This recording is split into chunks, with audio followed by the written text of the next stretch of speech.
बिस्मिल्लाहिर्रहमानिर्रहीम। स्टूडेंट्स अस्सलाम वालेकुम। ऑब्जेक्ट ओरिएंटेड प्रोग्रामिंग के 4th लेक्चर में आपको वेलकम करता हूँ।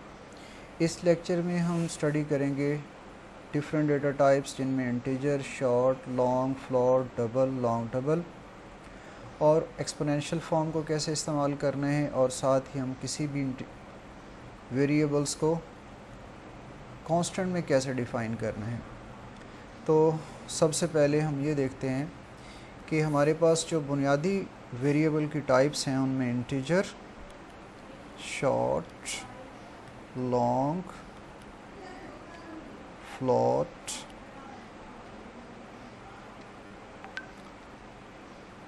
और डबल और लॉन्ग डबल, ये 6 डेटा टाइप्स हैं। इनमें से जो फर्स्ट 3 हैं, these are for only numeric values without point, without decimal, जबकि ये वाली 3 डेटा टाइप्स जो कि हम सी लैंग्वेज में पढ़ चुके हैं, ये न्यूमेरिक ही वैल्यूज़ के लिए होती हैं but with decimal. It means कि सपोज़ हमें अगर 5.4 स्टोर करना है तो उसके लिए हमें फ्लॉट, डबल या लॉन्ग डबल में से कोई एक डेटा टाइप कौन सी मुनासिब रहेगी, आज इस लेक्चर में हम डिस्कस करेंगे।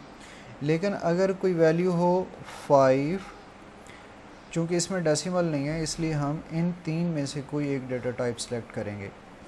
तो आइए देखते हैं कि इन तीनों में से हम कौन सी कब सेलेक्ट करेंगे। तो इसके लिए सबसे पहले मैं चाहूँगा कि आपको इनका जो साइज़ है वो दिखा दूँ कि किसी भी डेटा टाइप का जो साइज़ है वो किस तरह से हम चेक कर सकते हैं कि वो मेमोरी में वो वेरिएबल कितना साइज़ ले रहा है।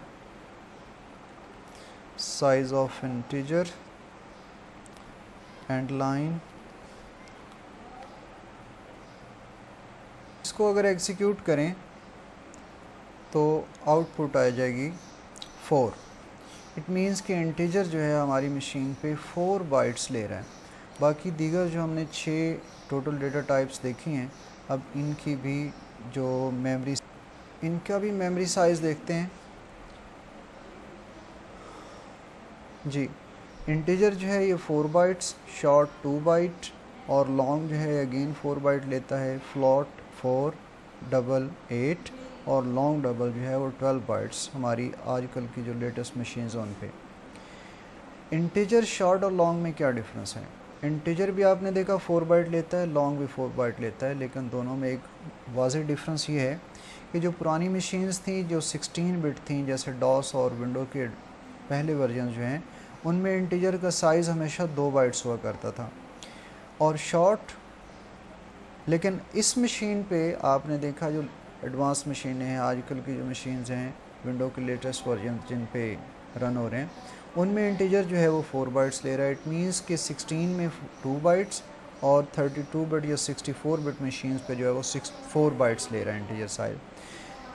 तो ऐसी सूरत हाल में ये तयन करना कि कौन सी डेटा टाइप जो हमने यूज़ करनी है, इसके लिए हमें मशीन को देखना पड़ेगा।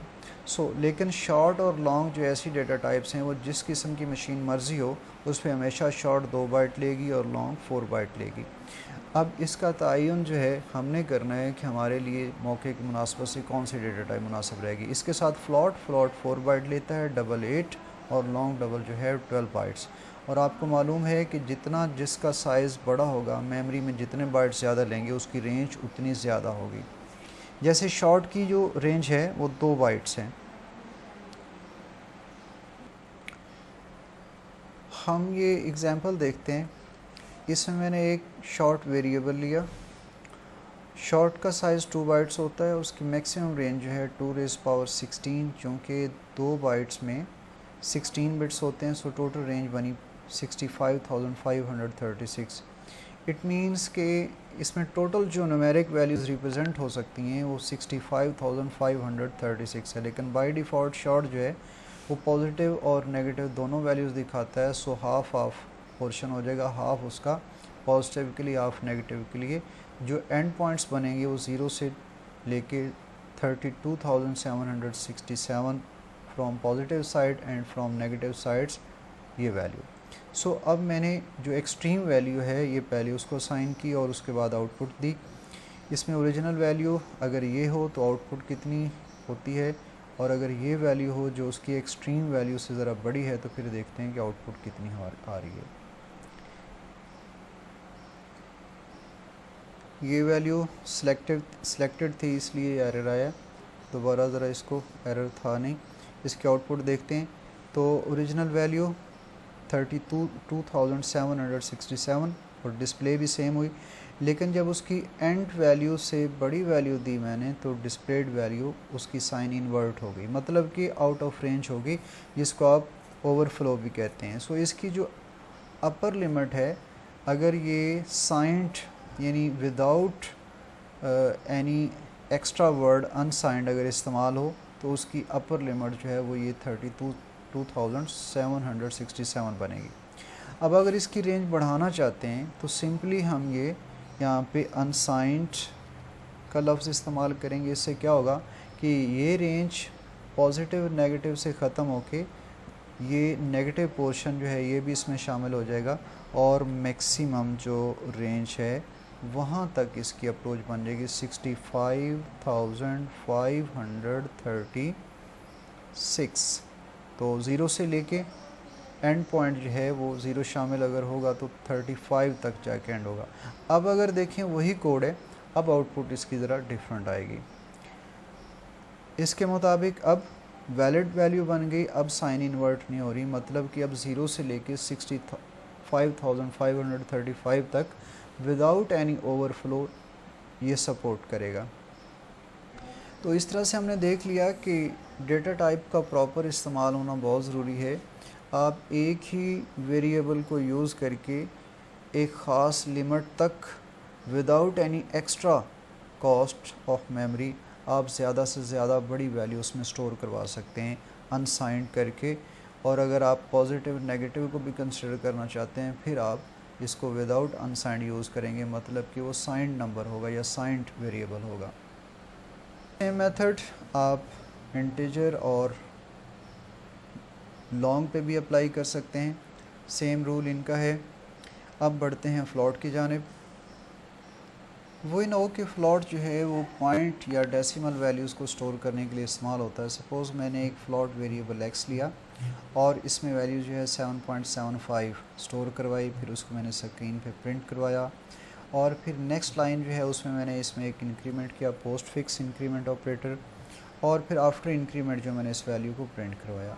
चूँकि इसमें 7.75 है, after this line it should display 8.875। देखते हैं बिल्कुल सेम 7.75 शो हुआ और उसके बाद इंक्रीमेंट होके 8.75। इसी तर्ज पे आप डबल और लॉन्ग डबल की प्रैक्टिस कर सकते हैं। फ़र्क सिर्फ ये है कि जिस तरह से मैंने शॉर्ट और इंटीजर लॉन्ग की बात की कि शॉर्ट की एक ख़ास लिमिट है कि 2 बाइट्स की वजह से यहाँ तक वैल्यू प्रेजेंट हो सकती है, इसी तरह से मेमोरी का जो वेरिएबल है उसके साइज़ पे डिपेंड करेगा कि किसी भी वेरिएबल की रेंज जो है वो क्या है। जितना बड़ा साइज़ होगा उतनी बड़ी उसकी रेंज होगी। आप टेक्स्ट बुक से इनकी रेंजेस देख सकते हैं। नौ इस कोड में एक छोटी सी चेंज करते हैं। इस फ्लॉट से पहले मैं एक कीवर्ड कॉन्स्ट यूज़ करता हूँ। Const stands for constant. इस कांस्टेंट का क्या मकसद है? Const stands for constant, and you know constant means मुस्तकिल, जो वैल्यू मुस्तकिल है, जो चेंज ना हो। तो इसका अभी आप बिहेवियर देखते हैं कि ये क्या करेगा। जैसे ही आप इसको रन करते हैं तो ये रन होने की वजह एरर आएगा, और एरर के assignment of read only variable, यानी एक्स जो है जब आपने कांस्टेंट उसको डिक्लेयर किया तो अब इसका मतलब ये है कि ड्यूरिंग एग्जीक्यूशन इसकी वैल्यू चेंज नहीं हो सकती। एक बार जो आपने असाइन कर दी सिर्फ वही वैल्यू रहेगी।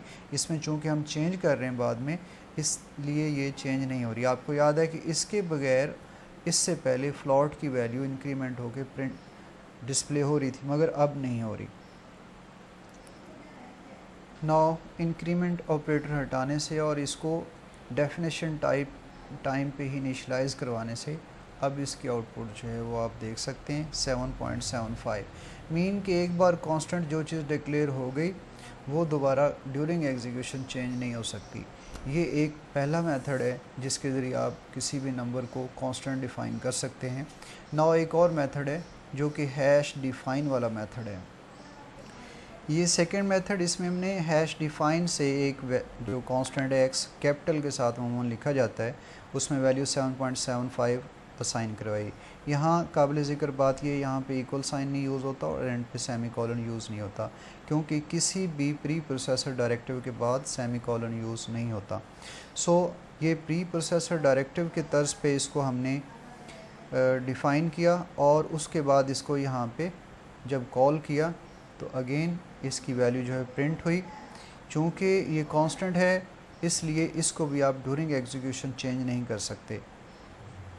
अगर आप चेंज करने की कोशिश करेंगे इंक्रीमेंट या डिक्रीमेंट ऑपरेटर से या कोई भी उसमें चेंज करने की कोशिश करेंगे देन कंपाइलर जो है ड्यूरिंग एग्जीक्यूशन हमें एरर देगा कि ये L value required as increment operator.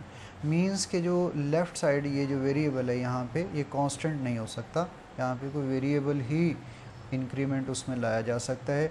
सो इस तरह से हमने कांस्टेंट को डिफ़ाइन करने के दो मेथड देखे, एक कांस्ट से और सेकंड हैश डिफ़ाइन से। अपना ख्याल रखिएगा। Thank you so much. अल्लाह हाफिज़।